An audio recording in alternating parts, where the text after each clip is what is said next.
Thor love and thunder को release हुए काफ़ी टाइम हो चुका है। ये हॉटस्टार पे भी अब अवेलेबल है। हॉटस्टार पे अवेलेबल होने के बाद मैंने भी इसे फाइनली देख लिया और इसे देखने के बाद बहुत सारे लोगों की तरह मैं भी डिसअपॉइंट हुआ।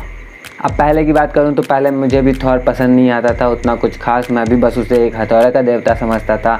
लेकिन एक डायरेक्टर थे टाइका वाइटिटी, उनके डायरेक्शन में एक मूवी आई थोर रैग्नारॉक, और वो देखने के बाद मेरी मेंटलिटी पूरी तरह से चेंज हो गई। मैं समझ गया कि भाई थॉर का पोटेंशियल बहुत ज़्यादा हाई लेवल का है। और उसके बाद जो उसकी फ़ैन बेस बढ़ी, मतलब सिर्फ मैं नहीं कहता यार, रैग्नारॉक रिलीज़ होने के बाद थॉर की जो फ़ैन फॉलोइंग थी काफ़ी ज़्यादा बढ़ गई थी। और ये जो मोहतरमा है जो जेन फोस्टर का रोल प्ले करती हैं, उन्होंने थॉर रैग्नारॉक रिलीज़ होने से पहले कहा था कि अब वो जेन फोस्टर का रोल नहीं करना चाहती।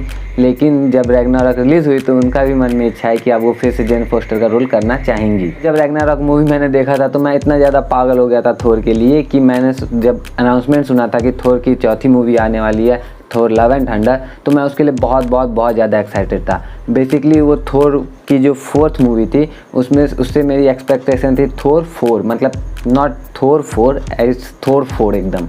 लेकिन जब ये मूवी हमारे सामने आई तो हाँ, मिला क्या, डिसअपॉइंटमेंट। अब ऐसा नहीं है कि मूवी देखते हुए मुझे मज़ा नहीं आया, मूवी देखते हुए मज़ा आ रहा था। एक दो कॉमेडी सीन काफ़ी ज़्यादा अच्छा लग रहा था, जैसे कि वो बकरियों को जब चुप नहीं हो रहे थे बकरे तो बोलता है, हिंदी वाले वर्जन में जब मैंने देखा तो बोलता है इनका कीमा वर्ड सुनते ही बकरे चुप हो जाते हैं। फिर वो उनको मतलब ऐसा दिखाने की कोशिश करता है कि कीमा नहीं, उनकी माँ से मिलाने की बात कर रहा है। और जब इंग्लिश वाला वर्जन देख रहे होते हैं तो उसमें दिखाता है कि इनका मीट बना देंगे, और मीट सुनते ही बकरे चुप हो जाते हैं। फिर पता चलता है मीट नहीं, वो मीटिंग की बात कर रहा है। तो वो कॉमेडी लगता है। हिंदी में देखते हुए भी मुझे मज़ा आता है, इंग्लिश में भी मज़ा आता है। और लव एंड थंडर से एक्साइटमेंट बढ़ने का एक रीज़न ये भी था कि डायरेक्टर बैक कर रहे थे, हमारे टाइका वाइटिटी डायरेक्ट करने वाले थे, और उन्होंने हमसे प्रॉमिस किया था कि ये जो थोर लव एंड थंडर ये रैग्नारॉक से भी ज़्यादा ऊपर होने वाली है।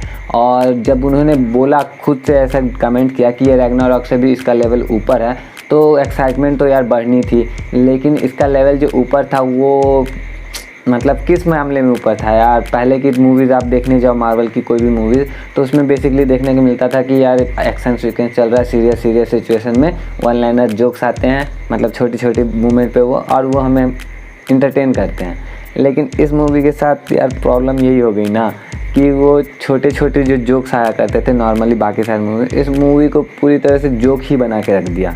अब बात करता हूँ मैं यार कि इस मूवी का सबसे मेन प्रॉब्लम मुझे क्या लगा, ऐसा क्या प्रॉब्लम था जिसकी वजह से लोगों को पसंद नहीं आया। तो सबसे ज़्यादा मेन प्रॉब्लम था भाई इसका villain, God the God butcher. अब जिन्होंने कॉमिक बुक पढ़ा है, कॉमिक बुक रीड किया, वो इससे बहुत ज़्यादा उम्मीद लगा के बैठे थे कि भाई ये करेगा वो करेगा, भाई बहुत ख़तरनाक है, बुचर है एकदम से। लेकिन सच बताऊँ तो यार इनमें उनकी गलती है कि उन्होंने कॉमिक बुक पढ़ के एक्सपेक्टेशन मूवी से कर ली कुछ और। अब बात करते हैं हमारी कि हम क्यों डिसअपॉइंट हुए। हमने तो कभी कॉमिक पढ़ी नहीं, तो हम भाई डिसअपॉइंट इसलिए हुए थे क्योंकि हमारे सामने एक विलन था। अब थोर जो है वो एक ओवर पावर सुपर हीरो है। ओवर पावर सुपर हीरो मैं उसको इसलिए कह रहा हूँ क्योंकि उसका कॉन्फिडेंस लेवल कभी किसी के सामने कम नहीं होता है। वो हमेशा एकदम एटीट्यूड में रहता है, अरे मैं तो जीत ही जाऊँगा, और काफ़ी अच्छा भी लगता है। लेकिन इसके बावजूद अभी तक हमने जो मूवीज़ देखी थी उसकी थोर की, उसमें जो कुछ विलन मिले थे, जैसे सर्टर विलन मिला था, खतरनाक विलन, जिसे थोर ने एक बार हराया ज़रूर था। लेकिन जब वो बड़ा हो गया था तो सबको मालूम था कि अब वो उसको नहीं हरा पाएगा, क्योंकि बिकॉज सर्टर जो है वो एसगार्ड का डूम है और थोर के बस की बात नहीं उससे लड़ना, और हमें मालूम था इसे हरा नहीं पाएगा। तो अब ये करेगा क्या। सेकंड नंबर की बात करते हैं हेला। जब उसके सामने आई तो भाई अब हमने पहले ही देख लिया क्लियरली कि वो हमने क्लियरली देख लिया कि वो हेला को भी नहीं हरा सकता, क्योंकि हेला बहुत ज़्यादा पावरफुल है और एसगार्ड पे रह के तो उसे हरा पाना इम्पॉसिबल है, क्योंकि एसगार्ड से उसे पावर मिलती है। तो बहुत ज़्यादा पावरफुल सुपर विलन सामने आई।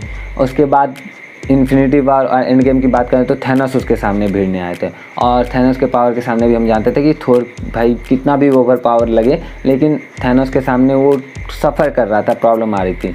तो जब गॉड आया उसके सामने तो पूरी मूवी में यार जब वो एसगार्ड गया था तभी बस मुझे लगा था कि यार ये तो बहुत पावरफुल है, थोड़ी से कैसे हराएगा, मतलब मैनेज कैसे करेगा। उसकी जो टेक्निक है कि वो परछाई में गायब होकर पीछे से अटैक कर देता है, तो उसे टैकल कैसे करेगा थोर, और इस वजह से थोड़ा सा पावरफुल लग रहा था। लेकिन उसके अलावा पूरी मूवी में भी कहीं भी मुझे ऐसा लगा ही नहीं कि गॉड बहुत पावरफुल है, थोर उसे नहीं हरा पाएगा। इज़ द मेन प्रॉब्लम, क्योंकि यार विलन तुम्हारा अगर कमज़ोर रहेगा तो हीरो की पावर तुम अच्छे से दिखा ही नहीं पाओगे। और अगर तुम्हें हीरो की पावर अच्छे से दिखानी है तो यार हीरो की पावर दिखाने का सबसे अच्छा तरीका होता है कि विलन को या तो ज़्यादा पावर कर दो या हीरो को कमज़ोर कर दो। जैसे रैग्नारॉक हमें बहुत ज़्यादा पसंद आई थी, उसका मेन रीज़न था कि शुरू में मूवी के स्टार्टिंग में ही डॉक्टर स्ट्रेंज ने उसका अच्छा खासा घन चक्कर बना दिया था थोर को। मज़ा आया था देख के भाई। हम सोचे थे थोर इतना पावरफुल, मतलब ऐसे तो मैं उससे पहले जानता ही नहीं था कि थोर कितना पावरफुल है, बस उससे मैं भी हथौड़े का ही देवता समझता था, लेकिन इतना ज़्यादा पावरफुल है थोर, इतना तो जानता था कि पावरफुल है। और डॉक्टर स्ट्रेंज ने उसे ऐसे इशारों पे नचाया, मज़ा आया देख के। उसके बाद मूवी के आगे जाते ही उसका हथौड़ा टूट गया। तो मैं सोचा था यार हथौड़ा टूट गया, अब ये कर क्या लेगा किसी का, लेकिन बिना हथौड़े के जो उसने हल्क को पटकाना है यार, देख के मतलब मज़ा आ गया था। और इसे बार बार रैग्नारॉक से कंपेयर इसलिए कर रहे हैं क्योंकि यार टाइका वाइटिटी की ही डायरेक्शन में मूवी बनी थी और उस मूवी के आने के बाद बहुत कुछ चेंज हो गया था थोर को लेके, और वही एक रीज़न है जिसकी वजह से थोर की ये चौथी मूवी भी आई है। तो हाँ, ऑल ओवर कहें तो हाँ डिसअपॉइंट हुआ बहुत ज़्यादा, क्योंकि विलन को काफ़ी ज़्यादा पावरफुल होना चाहिए था, थोर के टक्कर का विलन होना चाहिए था। लेकिन ठीक है, कोई बात नहीं, कुछ गलती हो गई, किससे हुई पता नहीं मुझे, लेकिन हाँ मुझे लगता है कि और ज़्यादा बेटर बन सकती थी।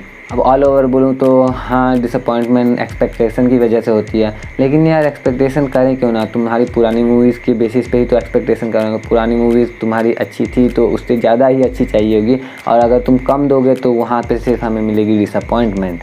तो आपको ये मूवी कैसी लगी आप कमेंट करके बता सकते हो। मेरी बातों से एग्री करते हो तो वीडियो को लाइक कर देना, ऐसी और वीडियोज़ के लिए चैनल को सब्सक्राइब भी कर लेना।